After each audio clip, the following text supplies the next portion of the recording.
अनुपम खेर का जन्म 7 मार्च 1955 को शिमला, हिमाचल प्रदेश में हुआ। उनका जन्म एक कश्मीरी पंडित के घर हुआ था। उनके पिता स्वेटावा पुष्कर नाथ खेर है। वे पेशे से एक फॉरेस्ट अफसर थे। उनकी माता का नाम दुलारी खेर है। उनका एक छोटा भाई है जिनका नाम राजू खेर, वो भी फिल्मों में अभिनय का काम करते हैं। अनुपम जी ने अपनी शुरुआती पढ़ाई DAV public school, Shimla, Himachal Pradesh में की और आगे की पढ़ाई पंजाब विश्वविद्यालय, चंडीगढ़, भारत में की। उनकी स्कूल के समय से ही एक्टिंग में बहुत रुचि थी, इसलिए उन्होंने नई दिल्ली के नेशनल स्कूल ऑफ ड्रामा से डिग्री प्राप्त की। वे थिएटर ड्रामा से ग्रेजुएट हैं।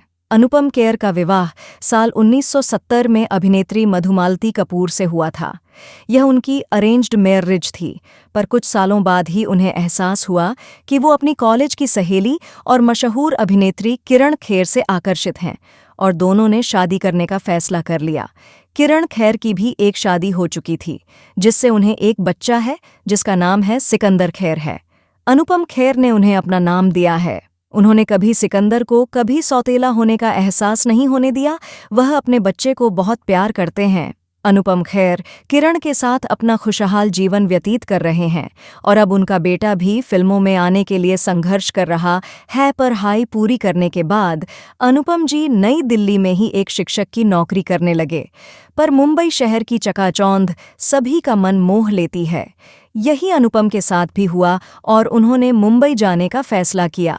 मुंबई आकर उन्होंने बहुत संघर्ष किया। तब जाकर उन्हें अपने फिल्मी करियर की पहली फिल्म मिली, जिसका नाम था आगमन। यही वह फिल्म थी जिससे अनुपम खेर ने हिंदी फिल्म जगत में अपना आगमन किया। उसके बाद अनुपम खेर रुके नहीं। उन्होंने बहुत सी फिल्मों में अपने अभिनय से झंडे फहराए। उन्होंने हर तरीके के किरदार को बखूबी निभाया। उन्हें हास्य किरदार भी किए हैं और विलन का किरदार भी उसी बखूबी से निभाया। उन्होंने बहुत से टीवी शो भी होस्ट किए हैं। 2002 में अनुपम जी ने एक निर्माता के तौर पर अपनी पहली फिल्म ओम जय जगदीश डायरेक्ट और प्रोड्यूस की। अंतर्राष्ट्रीय स्तर पर अनुपम ने 2002 में आई फिल्म बैकहम, 2004 में आई ब्राइड एंड प्रेजुडिस और 2011 में आई स्पीडी सिंह जैसी सुपरहिट फिल्में की है। अनुपम जी ने अपने खुद के जीवन पर आधारित एक नाटक भी लिखा, कुछ भी हो सकता है, जिसमें उन्होंने खुद अभिनय किया और उसे अब्बास खान ने डायरेक्ट किया। इसके बाद प्रथम एजुकेशन फाउंडेशन ने 2010 में उन्हें अपना गुडविल एम्बेसडर घोषित किया, जिनका मुख्य उद्देश्य भारत में सभी बच्चों को प्राथमिक शिक्षा प्रदान करना है। 2009 में अनुपम ने कार्ल फ्रेडरिक्सन को Disney Pixar 3D animation film के लिए अपनी आवाज़ भी दी थी। अनुपम को उनकी फिल्म मिलने से पहले बहुत संघर्ष करना पड़ा था, जिस पर उन्होंने एक किताब भी लिखी है। At best thing about you इस किताब में उन्होंने संघर्ष करना और उससे मिली सीख के बारे में बताया है। इस किताब में उन्होंने बताया है कि उन्होंने अपने जवानी के दिनों में एक बार उनके पिताजी ने उनके स्कूल के एग्ज़ाम में फेल होने पर उन्हें बर्थडे होटल में ट्रीट दी थी, क्योंकि उनका कहना था, कभी असफलता से न घबराओ, बल्कि इसे सफलता में बदलने के लिए और मेहनत करो। और यही बातें उनके मुंबई में संघर्ष के दिनों में प्रेरणा स्रोत रही। एक समय ऐसा भी था जब अनुपम के पास खाने तक के पैसे नहीं थे। ऐसे में अनुपम निराश नहीं हुए और उन्होंने अपने संघर्ष के दिनों के भी मज़े लिए। इसी संघर्ष के बलबूते आज वो इस मुकाम पर हैं। अनुपम खेर किसी चीज़ के लिए चर्चाओं में रहे हों या न रहे हों, पर अपने कटु कथनों के कारण वे हमेशा चर्चा में रहे।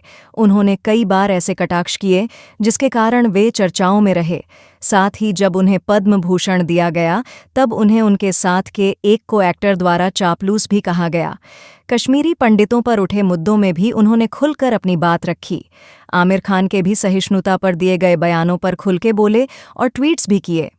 अनुपम खेर ने हिंदी फिल्मों के साथ साथ तेलुगु, मलयालम, अंग्रेजी, कन्नड़, मराठी, पंजाबी और चाइनीज़ फिल्मों में भी अपने अभिनय को दर्शाया है। वे 400 से अधिक फिल्मों में भूमिका निभा चुके हैं। अनुपम को किताबें पढ़ने और गाने सुनने का बहुत शौक है।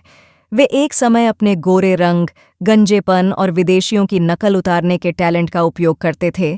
इसके लिए वो किसी भी रेस्टोरेंट में जाते और विदेशी की तरह बात करते हुए पेट भर के खाना खाते और बिना पैसे दिए निकल जाते। और लोग विश्वास ही नहीं कर सकते थे कि अनुपम कोई विदेशी व्यक्ति नहीं बल्कि भारतीय हैं।